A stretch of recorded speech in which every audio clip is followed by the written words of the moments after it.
दोस्तों, बड़े बुजुर्ग कह गए हैं कि पतझड़ हुए बिना पेड़ पर नए पत्ते नहीं आते। ठीक उसी तरह परेशानी और कठिनाई सहे बिना इंसान के अच्छे दिन नहीं आते।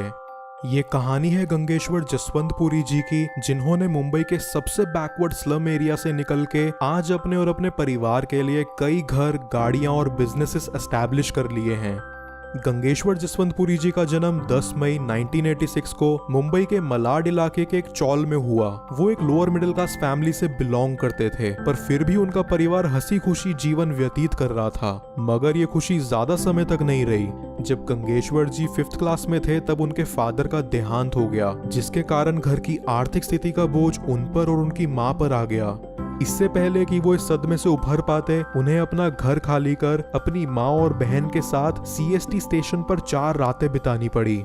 इस संकट के समय से निकलने के लिए उनका परिवार फिर गंगेश्वर जी की नानी के यहाँ लोनावला चला गया और वहाँ गंगेश्वर जी ने 2 साल अपनी पढ़ाई छोड़ रोड पर अपनी माँ के साथ सब्जी बेचने का काम शुरू कर दिया। सब्जी बेचते समय उन्होंने लोगों की कई बातें सुनी, छोटे मोटे बैंकों के लोन्स उठाए। कई बार तो म्युनिसिपैलिटी वाले उन्हें हटाने आ जाते, बट अपनी आर्थिक स्थिति सुधारने के लिए वो जैसे तैसे उनसे लड़ झगड़ के अपना काम वहां जारी रखते। 2 साल यही काम करने के बाद जैसे तैसे उनकी आर्थिक स्थिति थोड़ी स्टेबल हुई और उन्होंने लोनावला में ही अपनी छत बना ली। तब गंगेश्वर जी की माँ ने उन्हें मराठी मीडियम स्कूल में दोबारा 5th क्लास ज्वाइन करवाने का फैसला लिया। 5th में उनकी फर्स्ट रैंक आई और वो जल्द अपनी पढ़ाई में कोप अप करने लगे। लेकिन फिर 8th क्लास में उनका स्कूल में किसी से झगड़ा हो गया, जिसके कारण उन्हें स्कूल से निकाल दिया गया। स्कूल से निकाले जाने के बाद उन्होंने डिसाइड करा कि मैं दोबारा सब्जी बेचना स्टार्ट करूंगा, एटलीस्ट घर में 2 पैसे तो आएंगे।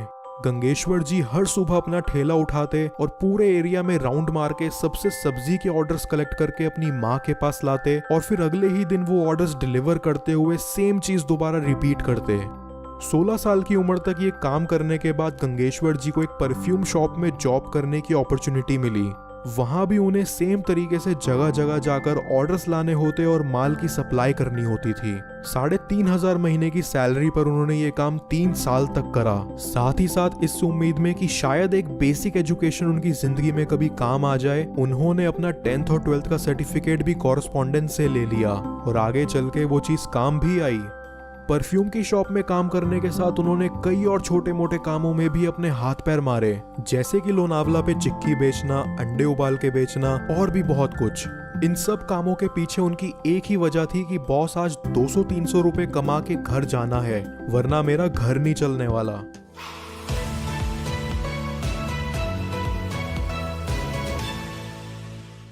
फिर एक दिन की बात है जब ट्रेन में चिक्की बेचते हुए उनकी मुलाकात mister Sachin Arora and mister Devendra Singh Grewal ji से हुई।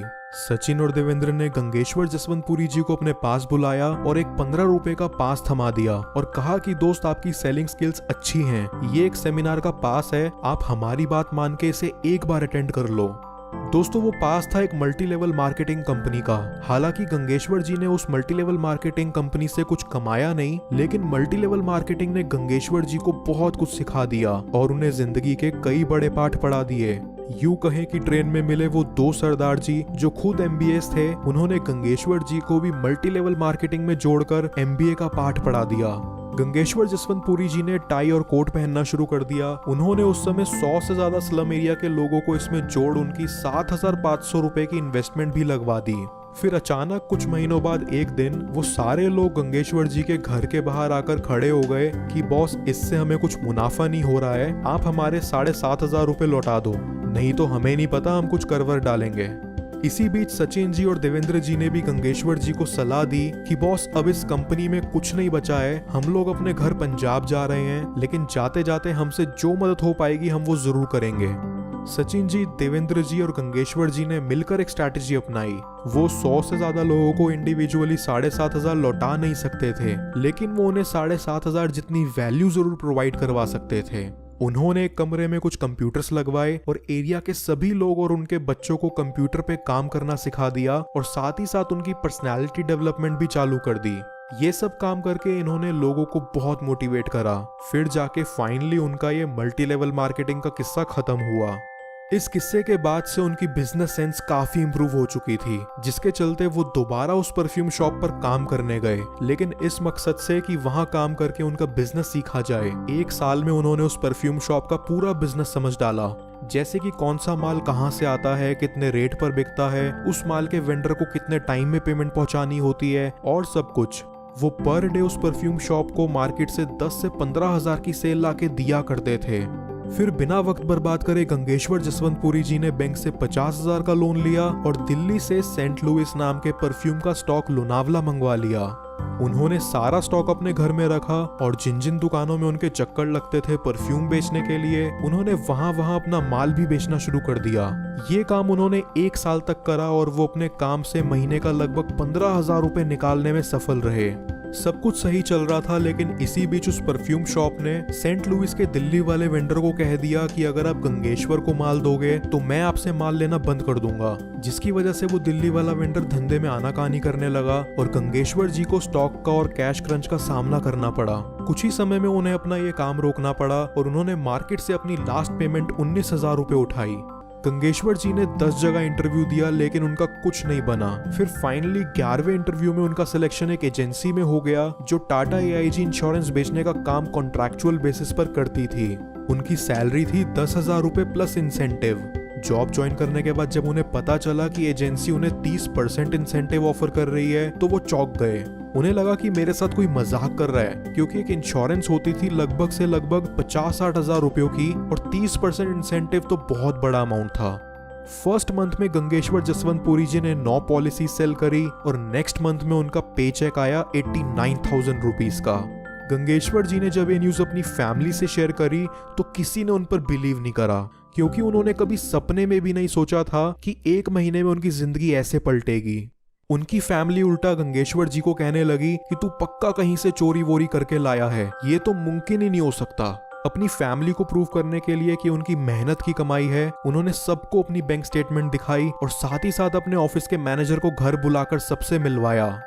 उन्हें ये काम करते हुए 4 महीने हुए ही थे कि सडनली एक दिन उन्हें कॉल आता है कि गंगेश्वर, ये एजेंसी बंद हो रही है, सो स्टॉप सेलिंग। ये सुनते ही उनके पैरों तले जमीन खिसक गई, लेकिन इसके बाद उन्होंने सोचा कि चलो यार LIC की एजेंसी ले लेते हैं, सारा झंझट ही खत्म।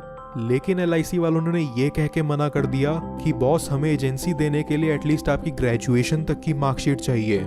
गंगेश्वर जसवंतपुरी जी ने दोबारा जस्टाइल पर फोन करके हाथ पैर मारने शुरू करे, लेकिन उन्हें कोई रखने को तैयार नहीं। किस्मत से फिर 2010 में उनका एक बहुत बड़ी हॉस्पिटैलिटी इंडस्ट्री की एक कंपनी के साथ इंटरव्यू सेट हुआ। इंटरव्यू लेने वाले मैनेजर पीयूष सोनी ने देखा कि इस लड़के में बेचने का दम है, तो ये मुझे अपनी टीम में चाहिए ही चाहिए। हालांकि पीयूष के सुपर बॉस को गंगेश्वर जसवंतपुरी जी पसंद नहीं आए और वो उन्हें कंपनी में रखना भी नहीं चाहते थे, बट स्टिल पीयूष सोनी ने उस वक्त गंगेश्वर जी के लिए फाइट मारते हुए अपने सुपर बॉस से कहा कि सर, इस लड़के को 1 महीना सैलरी में अपनी जेब से दूंगा, अगर इसके थ्रू रिजल्ट निकला तो इसे कंपनी के पेरोल पे रखना, और अगर नहीं निकला तो मैं इसे खुद कहूंगा कि भाई तेरे में दम नहीं है, तू निकल जा यहाँ से। गंगेश्वर जी आज भी अपनी सफलता का क्रेडिट पीयूष सोनी जी को देते हैं, जिन्होंने उन्हें उस कंपनी में काम करने की अपॉर्चुनिटी दी। पीयूष सोनी ने गंगेश्वर जी को फिर सुपर बॉस के आगे ढकेल दिया और कहने को कहा कि बोल, इस मंथ में टॉप करूंगा। गंगेश्वर जसवंतपुरी जी की ये बात सुनकर सुपर बॉस ने कहा कि कंपनी में रखने के लिए मिनिमम ग्रेजुएशन चाहिए, लेकिन तू है 12th पास, फिर भी अगर तूने 1 महीने में टॉप कर दिखाया तो तुझे मैं इस कंपनी में पूरी इज्जत के साथ रखवाऊंगा। 15 दिन की ट्रेनिंग लेके ठीक 1 महीने बाद गंगेश्वर जी ने 3 से 5 लाख की 10 सेल्स करवा डाली और उन्होंने कंपनी में ही नहीं बल्कि पूरे महाराष्ट्र के रीजन में टॉप कर दिखाया। इसका इंसेंटिव आगे जाके उन्हें मिला 2.25 लाख रुपया। महीने की 10 सेल तो 4-5 साल पुराने एम्प्लॉइज भी नहीं कर पा रहे थे, जो इन्होंने कर दिखाया। लेकिन दोस्त, ये चीज जरूर याद रखना कि इनकी ये 10 सेल निकालने के पीछे का कारण था इनके जिंदगी भर के सेल्स करने का एक्सपीरियंस। सब्जी बेचने से लेकर परफ्यूम बेचना, ट्रेन में सामान बेचना, मल्टी लेवल मार्केटिंग के प्रोडक्ट्स बेचना, इंश्योरेंस बेचना और भाग दौड़ करके तरह तरह के लोगों के मुंह लगना। इन्होंने अपनी लाइफ के अगले कुछ साल इसी हॉस्पिटैलिटी इंडस्ट्री की कंपनी में खून पसीना बहाया और देखते ही देखते वो महीने का 2 से 3 लाख कमाने लग गए।